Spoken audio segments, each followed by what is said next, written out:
25일 목요일 요한복음 10장 22절에서 42절까지인데요. 38절까지만 읽고 말씀 나누겠습니다. 예루살렘의 수전절이 이르니 때는 겨울이라 예수께서 성전한 솔로몬 행각에서 거니시니 유대인들이 에워싸고 이르되 내가 언제까지 우리 마음을 의혹하게 하려느냐 내가 그리스도이거든 밝히 말하라 하니 예수께서 대답하시되 내가 너희에게 말하였으되 믿지 아니하는도다. 내가 내 아버지의 이름으로 행하는 일들이 나를 증거하는 것이거늘 너희가 내 양이 아니므로 믿지 아니하는도다. 내 양은 내 음성을 들으며 나는 그들을 알며 그들은 나를 따르느니라. 내가 그들에게 영생을 주노니 영원히 멸망하지 아니할 것이요 또 그들을 내 손에서 빼앗을 자가 없느니라. 그들을 주신 내 아버지는 만물보다 크심에 아무도 아버지 손에서 빼앗을 수 없느니라. 나와 아버지는 하나이니라 하신대.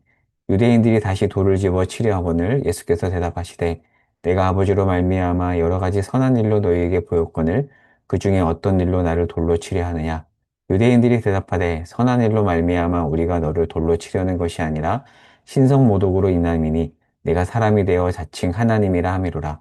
예수께서 이르시되 너희 율법에 기록된 바 내가 너희를 신이라 하였노라 하지 아니하였느냐. 성경은 패하지 못하나니 하나님의 말씀을 받은 사람들을 신이라 하셨거든. 하물며 아버지께서 거룩하게 하사 세상에 보내신 자가 나는 하나님의 아들이라 하는 것으로 너희가 어찌 신성모독이라 하느냐. 만일 내가 내 아버지의 일을 행하지 아니하거든 나를 믿지 말려니와 내가 행하거든 나를 믿지 아니할지라도 그 일은 믿으라. 그러면 너희가 아버지께서 내 안에 계시고 내가 아버지 안에 있음을 깨달아 알리라 하시니 오늘 말씀은 좀 만만치 않은 내용인데요. 예수님의 구약 인용을 알아야 됩니다. 구약을 인용할 때는 그 구약 인용된 구절만 보면 안 되고 그 맥락까지 같이 봐야 되는데 오늘은 구약 인용 부분이 많습니다. 그래서 찬찬히 따져가면서 살펴보도록 하겠습니다. 오늘 본문은 10장 22절에서 42절인데 10장 전체 본문을 큰 그림 안에서 그리고 본문으로 돌아가겠습니다.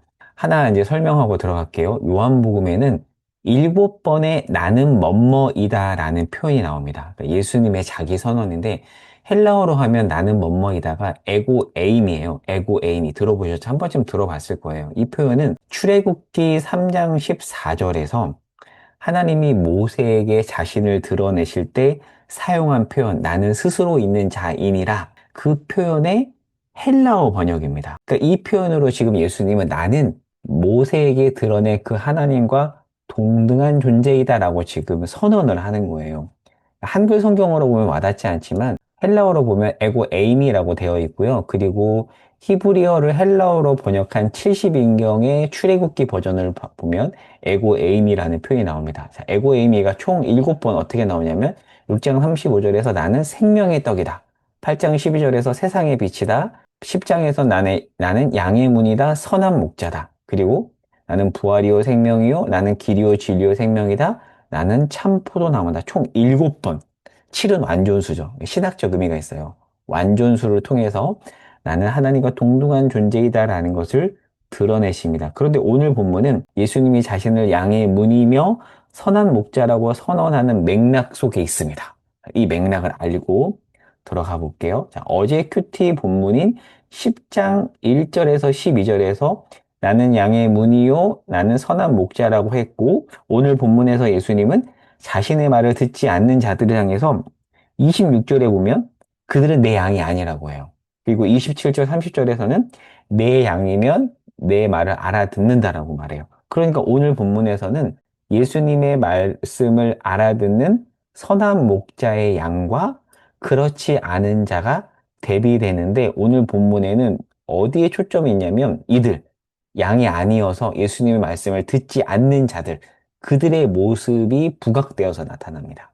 이런 큰 그림 속에서 본문을 이제 들어가 보도록 할게요. 22절에 보면 수전절이라는 구약에 등장하지 않은 하나의 절기가 나오는데 히브리어로 하누카라고 합니다. 이 절기의 배경은 신구약 중간사 400년인데요. 여러분 페르시아를 무너뜨린 제국이 헬라 제국이죠. 헬라 제국이 BC 331년에서 63년까지 통치하는데 그 유명한 알렉산더가 일찍 죽잖아요. 그 알렉산더가 죽고 나서 4명의 장군이 헬라 제국을 분할 통치하는데 특별히 이스라엘이 속한 팔레스타인 지역은 4명 중에 한 명인 프톨레마이오스. 보통 영어로는 톨레미라고 해요.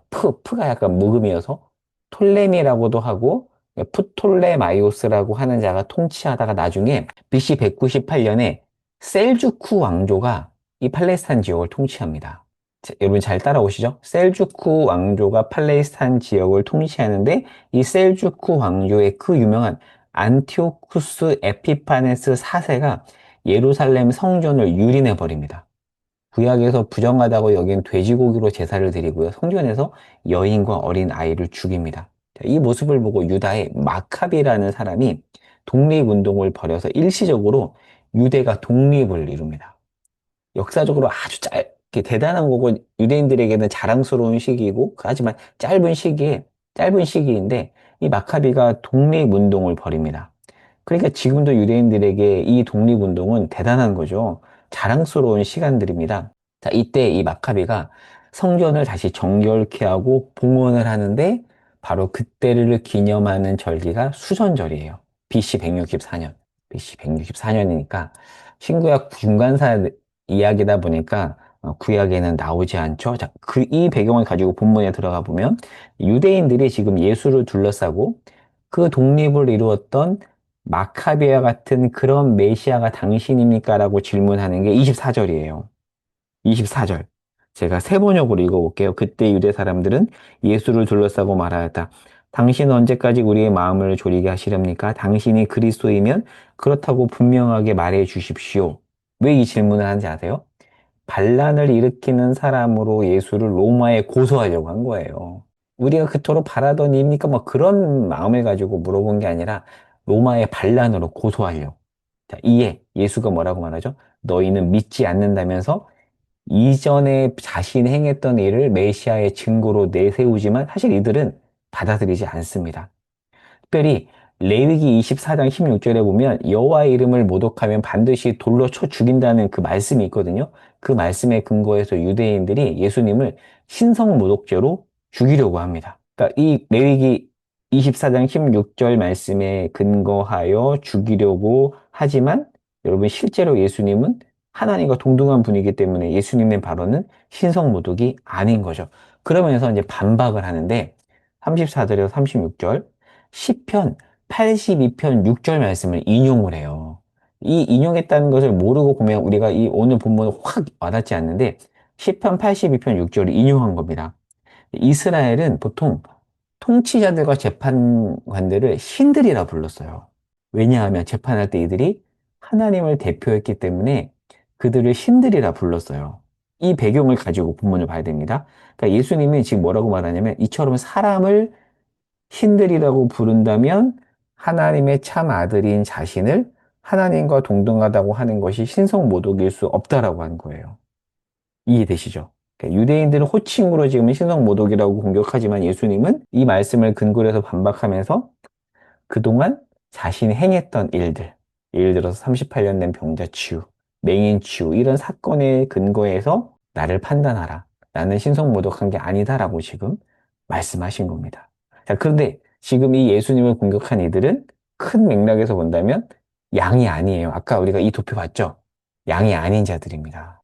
그들과 지금 설왕설래를 하고 있는 것이죠. 이들은 양이 아니었기 때문에 예수님의 말씀을 듣지도 않고 믿지도 않고 결국 말씀을 근거로 해서 돌로 치려고 하지만 이들이 이해했던 말씀은 겉으로 볼 때는 제대로 가져온 것 같지만 그러나 제대로 이해한 것이 아니죠. 자, 오늘 말씀을 정리해 볼게요. 오늘 본문을 크게 그리면 예수님은 자신과 하나님 아버지가 하나라고 말하면서 이를 믿는 자에게 영생을 약속합니다. 그 영생에 대한 이야기가 27절, 28절에 나와요. 영생을 약속하지만 유대인들은 믿지 않죠.